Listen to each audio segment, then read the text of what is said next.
তো আজকে আমরা আলোচনা করব কি বিষয়ে না, কিছু ইম্পর্ট্যান্ট টপিক নিয়ে যেগুলো থেকে তোমাদের পরীক্ষায় প্রশ্ন আসতে পারে, তাই তো? তো সেই টপিকগুলো কি একে একে দেখে নেওয়া যাক। তো প্রথম চ্যাপ্টার যেটা আছে তোমাদের শিখন, তাই তো?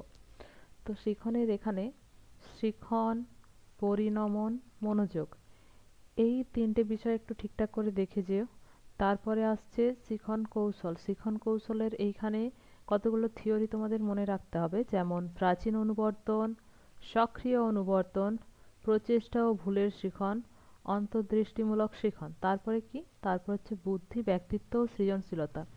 এই চ্যাপ্টারটা থেকে তোমরা বুদ্ধি, ব্যক্তিত্ব, সৃজনশীলতা এর বেসিক কনসেপ্ট যেগুলো আছে সেইগুলো হচ্ছে দেখবে। আর থিওরির মধ্যে হচ্ছে স্পিয়ারম্যান আর থার্স্টন, এই দুটো থিওরি দেখবে, এগুলো বুদ্ধির থিওরি, তাই না?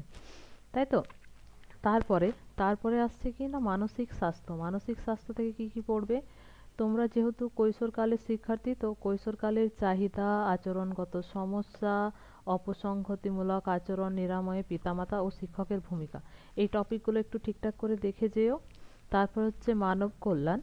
মানব কল্যাণের এখানে হচ্ছে মানব কল্যাণ কি, তারপরে মননশীল ধ্যান অনুশীলনে বিদ্যালয় ও শিক্ষকের ভূমিকা, ঠিক আছে?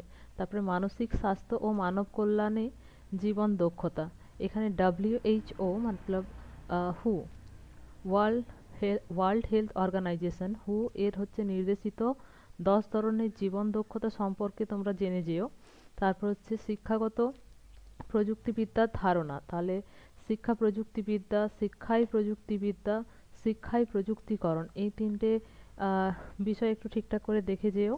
তারপর হচ্ছে শিক্ষাগত প্রযুক্তিবিদ্যার উপাদানসমূহ, এই চ্যাপ্টারটা থেকে software, hardware, overhead projector, system approach, ভাষা পরীক্ষাগার, সংবাদপত্র ও দূরদর্শনের ভূমিকা, এইগুলো দেখবে। প্লাস সফটওয়্যার হার্ডওয়্যারের মধ্যে পার্থক্য, তারপরে সিস্টেম অ্যাপ্রোচের কী সব অ্যাপ্রোচ আছে ওইগুলো একটু ঠিকঠাক করে দেখো। তারপরে তারপরে তোমাদেরকে এই তথ্য ও যোগাযোগ প্রযুক্তি, এই ইউনিটটা থেকে যোগাযোগ, আইসিটির ব্যবহার, এটা কিন্তু ইম্পর্টেন্ট, হ্যাঁ, আইসিটির ব্যবহার এটা আসতেই পারে শিক্ষাক্ষেত্রে, শ্রেণীকক্ষে এবং বিদ্যালয়ে ক্ষেত্রে আইসিটির ব্যবহার। আর এডুসেট, এডুসেট কি, এডুকেশনাল স্যাটেলাইট, এইটা দেখতে পারো, দিতে পারে কনসেপ্ট।